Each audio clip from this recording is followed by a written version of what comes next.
Part 1. Chapter 1. What is Pearl Harbor? On that first weekend in December, there must have been 20 or 25 boats getting ready to leave.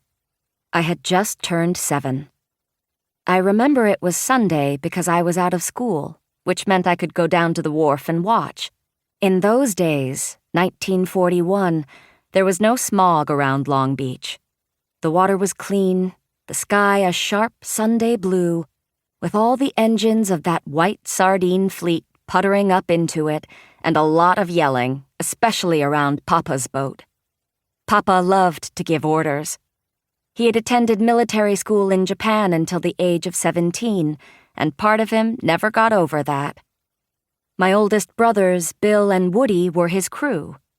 They would have to check the nets again, and check the fuel tanks again, and run back to the grocery store for some more cigarettes, and then somehow everything had been done, and they were easing away from the wharf, joining the line of boats heading out past the lighthouse into the harbor. Papa's boat was called the Nereid.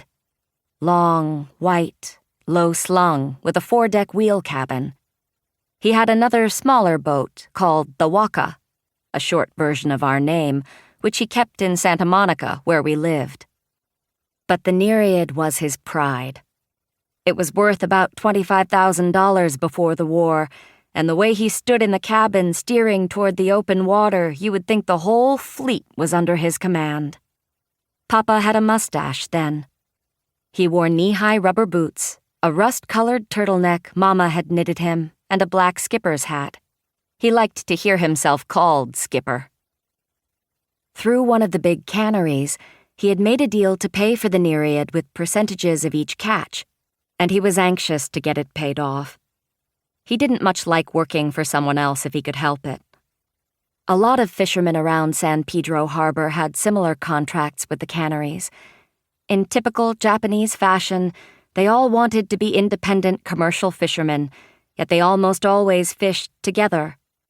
They would take off from Terminal Island, help each other find the schools of sardine, share nets and radio equipment, competing and cooperating at the same time. You never knew how long they'd be gone, a couple of days, sometimes a week, sometimes a month, depending on the fish. From the wharf we waved goodbye, my mother, Bill's wife, Woody's wife, Chizu, and me. We yelled at them to have a good trip, and after they were out of earshot and the sea had swallowed their engine noises, we kept waving. Then we just stood there with the other women, watching. It was a kind of duty, perhaps a way of adding a little good luck to the voyage or warding off the bad. It was also marvelously warm, almost summery, the way December days can be sometimes in Southern California. When the boats came back, the women who lived on Terminal Island would be rushing to the canneries, but for the moment there wasn't much else to do. We watched until the boats became a row of tiny white gulls on the horizon. Our vigil would end when they slipped over the edge and disappeared. You had to squint against the glare to keep them sighted, and with every blink you expected the last white speck to be gone. But this time they didn't disappear. They kept floating out there, suspended, as if the horizon had finally become what it always seemed to be from shore, the sea's limit, beyond which no man could sail.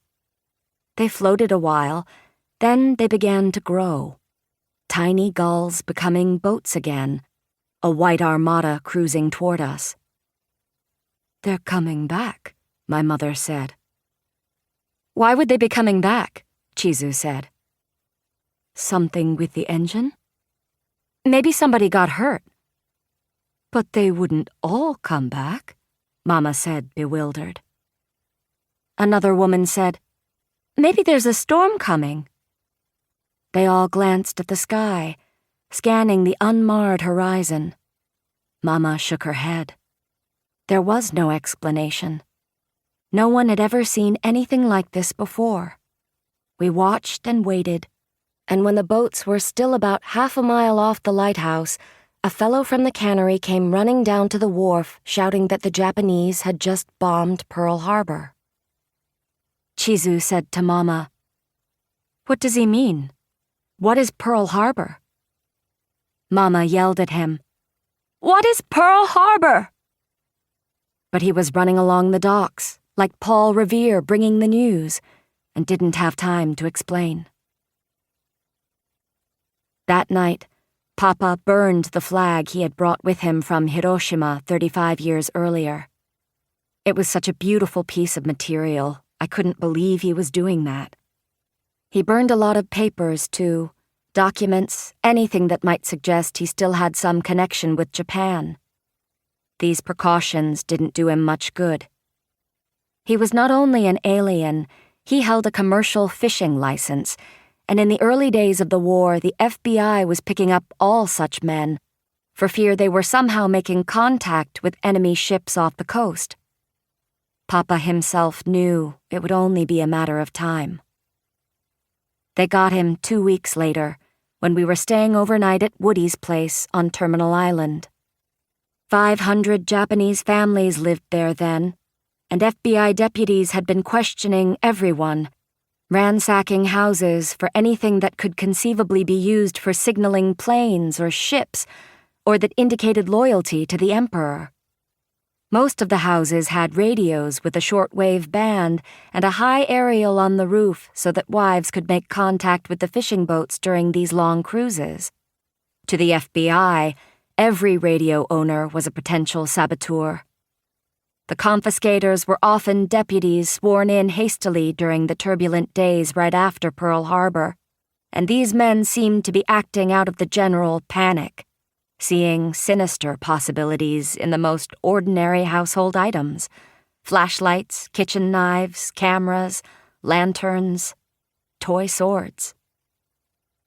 If Papa were trying to avoid arrest, he wouldn't have gone near that island.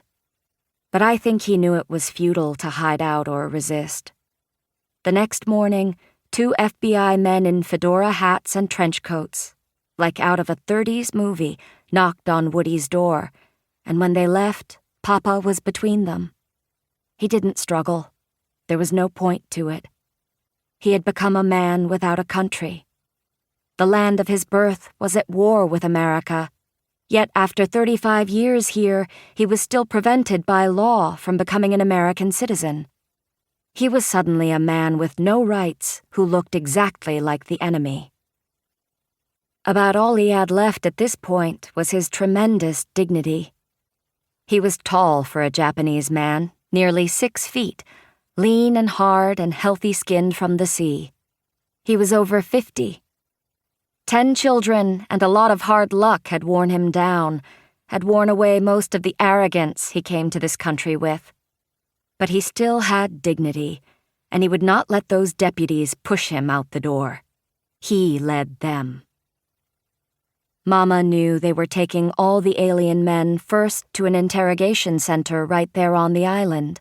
Some were simply being questioned and released. In the beginning, she wasn't too worried. At least she wouldn't let herself be.